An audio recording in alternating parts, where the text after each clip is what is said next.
Welcome to Alien Encounters, where we delve into the most intriguing and unexplained cases of extraterrestrial contact. Tonight, we take you back to the autumn of 1961, to a rural stretch of New Hampshire, where an ordinary drive home for a couple would become an extraordinary journey into the unknown. This is the story of Betty and Barney Hill, a tale that would change the face of UFO lore forever. It was September 19, 1961.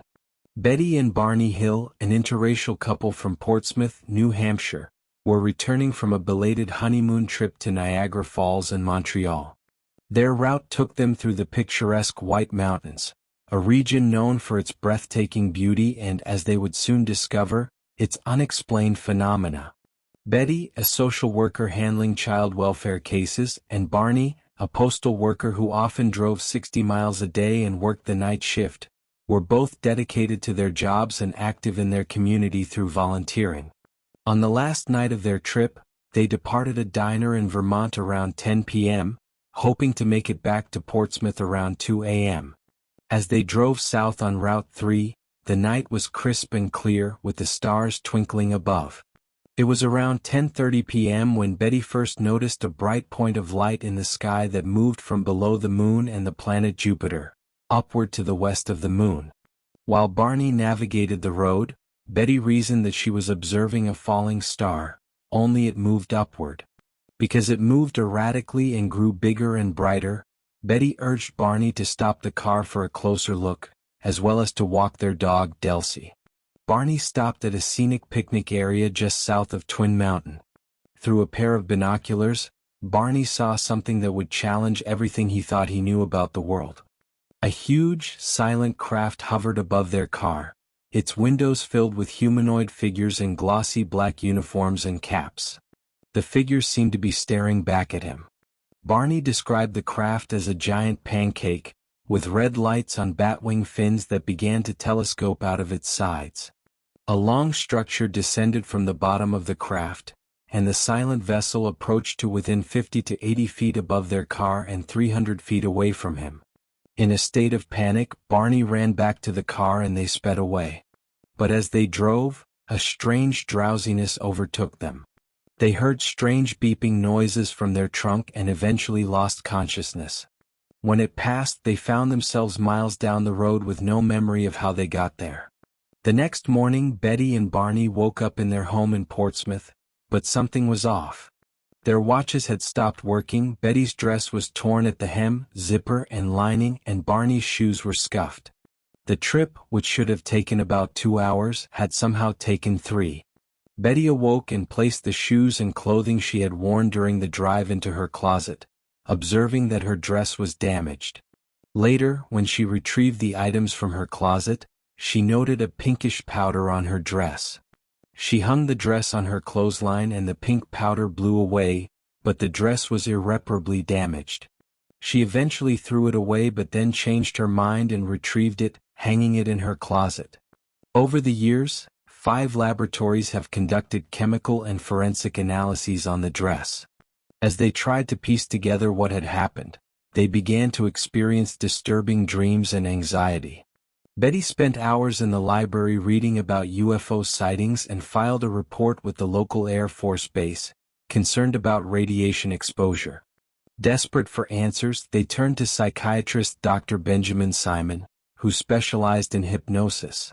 Over several sessions, the Hills recounted their experiences under hypnosis, revealing a story that would shock and intrigue the world.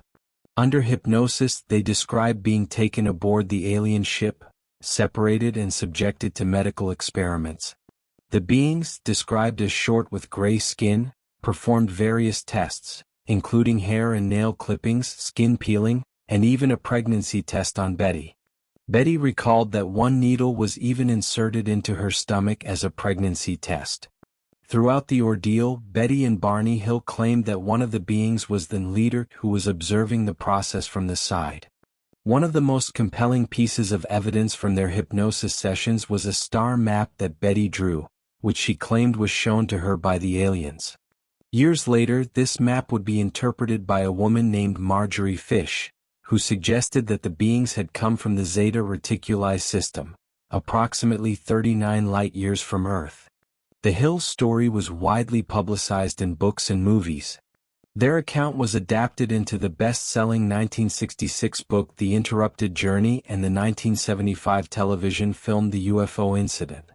The incident came to be called the Hill Abduction and the Zeta Reticuli Incident, due to the star map connection. In July 2011, the New Hampshire Division of Historical Resources marked the site of the alleged craft's first approach with a historical marker. Despite the skepticism and criticism they faced, the Hills believed wholeheartedly that their experience was genuine. Barney, however, was initially reluctant to share their story publicly, fearing it might damage his credibility and respectability as a black man in America. The Air Force's Project Blue Book dismissed their story, citing their lack of technical or scientific training. Undeterred, the Hills sought validation from other authorities, including the psychiatric community and UFO enthusiast groups. The story of Betty and Barney Hill is a testament to the enduring mystery of the unknown.